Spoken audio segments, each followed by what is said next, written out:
जय श्री कृष्ण बंधु। बोले बांके बिहारी लाल की जय। श्री कृष्ण भगवान की जय। वासुदेव भगवान की जय। बंधुओं, भगवान श्री कृष्ण तृतीय अध्याय की पहली कड़ी में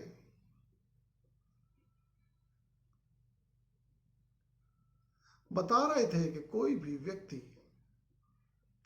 क्षण भर को भी कर्म करने के दौरान कर्म के उद्देश्य के बिना नहीं रहता। वो कर्म करता ही कर्म उद्देश्य की पूर्ति के लिए है, और उस कर्म उद्देश्य की पूर्ति के लिए वो अपनी इंद्रियों के द्वारा बेबस कार्य में लगा रहता है। यहां पर व्यक्ति कामना से काम में लगा रहता है। यहीं से हटा करके कृष्ण व्यक्ति को कामना से रहित, कामना से मुक्त, कर्म फल से दूर निष्काम अवस्था में ले जाने के लिए प्रयास करते हुए इस तृतीय अध्याय के 6वें श्लोक में इस प्रकार बोले। कृष्ण उवाच कर्मेन्द्रियाणि संयम्य यास्ते मनसा स्मरन् इंद्रियार्थान् विमूढात्मा मिथ्याचारः स योच्यते। कृष्ण बोले, हे अर्जुन, कर्मेन्द्रियाणि संयम्य, कि कर्मेंद्रियों को नियंत्रित करके, कर्मेंद्रियों को कर्म से रोक करके, या आस्ते मनसा स्मरन्, जो व्यक्ति मन से कर्म के उद्देश्य का चिंतन करता रहता है, इंद्रियार्था न विमूढ़ात्मा, कर्म के उद्देश्य का चिंतन करने वाला मिथ्याचार स योच्यते, कर्म के उद्देश्य का चिंतन करने वाला व्यक्ति निष्काम हो करके या निष्काम होने का दिखावा करने वाला कहा जाता है। ऐसा व्यक्ति जो इंद्रियों को तो कर्म से रोक ले, मन से कर्म के उद्देश्य का चिंतन करे, तो वो कर्म से दूर रहने वाला व्यक्ति अपने आप को निष्काम होने का दिखावा करने वाला कहा जाता है। यस्तु इंद्रियाणि मनसा नियम्य रभते अर्जुन कर्मेन्द्रिय हि कर्मयोगम् असक्तः स विशेष्यते। कृष्ण बोले, यह तु इंद्रियाणि मनसा नियम्य आरभते अर्जुन। हे अर्जुन, परंतु जो व्यक्ति इंद्रियों को मन से या मन के द्वारा नियंत्रण में रखते हुए नियम्यारभते, अपने कर्म में तन्मयता से प्रवृत्त रहता है, नियंत्रित होकर के इंद्रियों को नियंत्रित करके इंद्रियों के द्वारा प्रवृत्त रहता है। कर्मेन्द्रियै कर्मयोगम, कर्मेंद्रियों के द्वारा अपने कर्म में लगा रहता हुआ, कर्म से जुड़ा रहता हुआ, असक्तः स विशेष्यते, वह व्यक्ति कामनाओं में अशक्त होकर विशिष्ट हो जाता है, अर्थात कामनाओं में असक्त होकर के निष्काम भाव की विशेषता को प्राप्त होने वाला होता है। अब निष्काम होने की भावना को प्राप्त होने वाला व्यक्ति अपने कर्म में, तो वो अपना कर्म क्या है, इस अपने कर्म को, अपने कर्म के बारे में चर्चा करते हुए कृष्ण इस प्रकार बोले, नियतम कुरु कर्म त्वं कर्म ज्यायो ह्यकर्मणः शरीर यात्रा पिच तेन प्रसेदयेद कर्मणः। कृष्ण बोले, हे अर्जुन, नियतम कुरु कर्म त्वं, तुम अपने नियत कर्म को करो, तू तो अपने नियत कर्म को कर। कर्म ज्यायो या कर्मण, नियत कर्म करना निश्चय ही दूसरा कर्म करने से श्रेष्ठ होता है। कोई भी दूसरा कर्म करने की आवश्यकता नहीं है, क्योंकि हर व्यक्ति का अपना नियत कर्म ही उन सभी कर्मों से श्रेष्ठ होता है। इसलिए तू अपना नियत कर्म कर। अब नियत कर्म क्या है?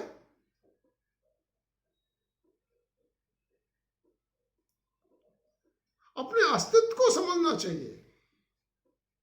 यह उसके अस्तित्व के साथ ही छुपा होता है। डॉक्टर का नियत कर्म पूछने की जरूरत नहीं है, अध्यापक का नियत कर्म पूछने की जरूरत नहीं है, व्यापारी का नियत कर्म पूछने की जरूरत नहीं है। सबका नियत कर्म उनके संबोधन में ही छुपा होता है, उनके सांसारिक अस्तित्व में ही छुपा होता है। और भी स्पष्ट करते हुए कृष्ण बोले, शरीर यात्रा पिच तेन प्रसेदयेत कर्मणः। अगर तू नियत कर्म न करेगा, दूसरे कर्म को करेगा, श्रेष्ठ कर्म छोड़ करके दूसरे निकृष्ट कर्म को करेगा, तो कृष्ण परिणाम बताते हुए बोले, शरीर यात्रा पिच तेन प्रसेदयेत कर्मण।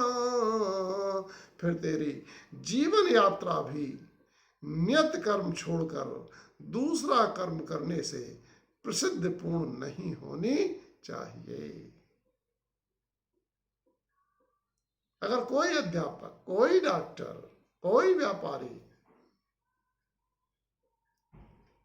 अपना नियत कर्म छोड़ करके दूसरा कर्म अपनाए,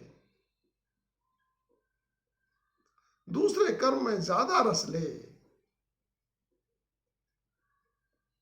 भले ही स्कूल में रह करके अध्यापक पढ़ाना छोड़ करके बहुत काम करे, लेकिन तो भी उसकी प्रतिष्ठा कम हो जाएगी। डॉक्टर अपने मरीज को न देख करके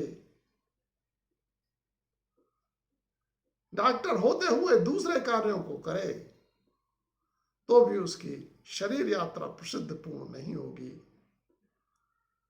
व्यापारी अपने व्यापार पर ध्यान न दे करके कितना ही कोई अच्छा काम करने का प्रयास करे, लेकिन उसकी शरीर यात्रा, उसकी चर्चा प्रसिद्ध पूर्ण शब्दों में व्यक्त नहीं होगी। हर व्यक्ति के लिए उसका नियत कर्म ही उसे श्रेष्ठ बनाता है, नियत कर्म ही दूसरे कर्म से श्रेष्ठ होता है। इसलिए कृष्ण बोले, तू तो अपने नियत कर्म को कर, क्योंकि नियत कर्म अन्य समस्त कर्मों से श्रेष्ठ होता है और जीवन की यात्रा भी उस नियत कर्म को छोड़ करके कभी भी प्रसिद्धि दिलाने वाली नहीं होती है। और उस नियत कर्म को करने का तरीका जो धीरे धीरे व्यक्ति को काम से निष्काम अवस्था की ओर ले जाएगा। कृष्ण बोले, यज्ञार्थात् कर्मणो अन्यत्र लोको अयम् कर्म बंधन तदर्थं कर्म कौन्तेय मोक्तसंग समाचर। यज्ञार्थात् कर्मणो अन्यत्र लोको अयम् कर्म बंधन। हे अर्जुन, यज्ञ भाव से हट करके अन्य भाव से किए गए कर्म, अन्य भाव से किए गए नियत कर्म से यह लोक कर्म बंधन देने वाला होता है। यज्ञ से मतलब यहां हवन नहीं है, यज्ञ से तात्पर्य है यज भाव। अर्थात जब हम अपने नियत कर्म को पूजा के भाव में करें कि वो यज्ञ बन जाए, यज्ञ भाव से करें कि वो कर्म ही हमारा यज्ञ हो जाए। यज्ञ भाव होता है कि हम यज्ञ में आहुति देते वक्त अंतिम शब्द होता है हमारा इदन्नमम, अर्थात यह आहुति मेरे लिए नहीं। जब हम अपने जीवन में कर्म की आहुति रूपी कर्म जब हम इदन्नमम भाव से करते हैं तो ये हमारे कर्म को यज्ञ बना देता है, पूजा के भाव वाला और श्रेष्ठ बना देता है। जब नियत कर्म इस यज्ञ भाव से किया जाए कि वो कर्म अपने आप में यज्ञ में बदल जाए, इस भाव को छोड़ करके अन्य किसी भाव से किया जाए, चाहे मान के लिए किया जाए, चाहे सम्मान के लिए किया जाए, चाहे सेवा भाव से किया जाए, यज्ञ भाव के अभाव में जितने भी भाव हैं वो चाहे देखने में कितने ही अच्छे लगते हों, सभी के सभी इस लोक में कर्म बंधन, जन्म मरण का बंधन देने वाले होते हैं। एक जन्म के बाद दूसरे जन्म में घुमाते रहने की प्रवृत्ति देने वाले होते हैं। तदर्थं कर्म कौन्तेय मोक्तसंग समाचर। और कृष्ण अर्जुन को प्रेरित करते हुए बोले, तदर्थं कर्म कौन्तेय, इसीलिए तू तो अपने कर्म को यज्ञ भाव से करने के हेतु से कर। कैसे कर? मोक्तसंग समाचर,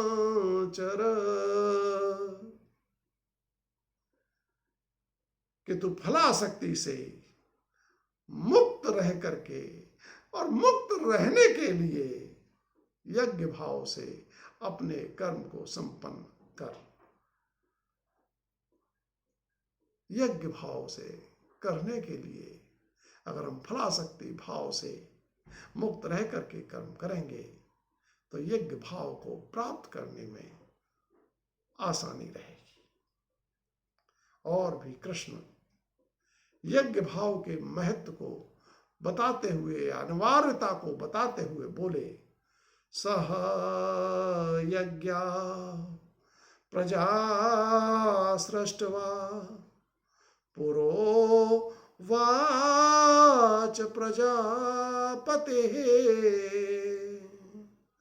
अनेन प्रसवेश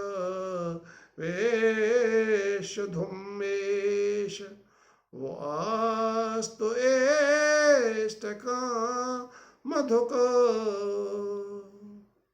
सह यज्ञा प्रजा सृष्ट्वा पुरो वाच प्रजापति।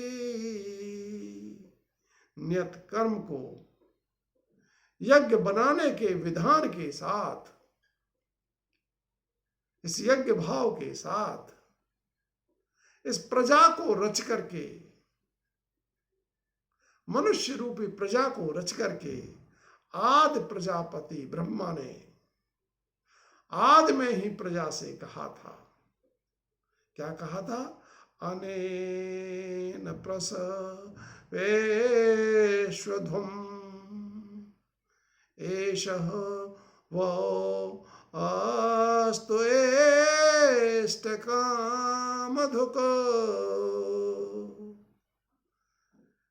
कि नियत कर्म को यज्ञ बनाने के इस विधान का पालन करने से तुम उन्नत हो। कि अगर तुम अपने कर्म को यज्ञ बनाने के विधान का पालन करोगे तो तुम उन्नत स्थिति को प्राप्त होगे। सांसारिक नहीं, आध्यात्मिक उन्नति।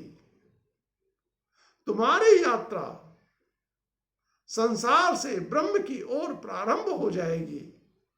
सांसारिक यात्रा के साथ साथ आध्यात्मिक यात्रा भी प्रारंभ हो जाएगी और तुम उस दिशा में भी उन्नति को प्राप्त होगे। एषः वो अस्तु एष्टकामधुको।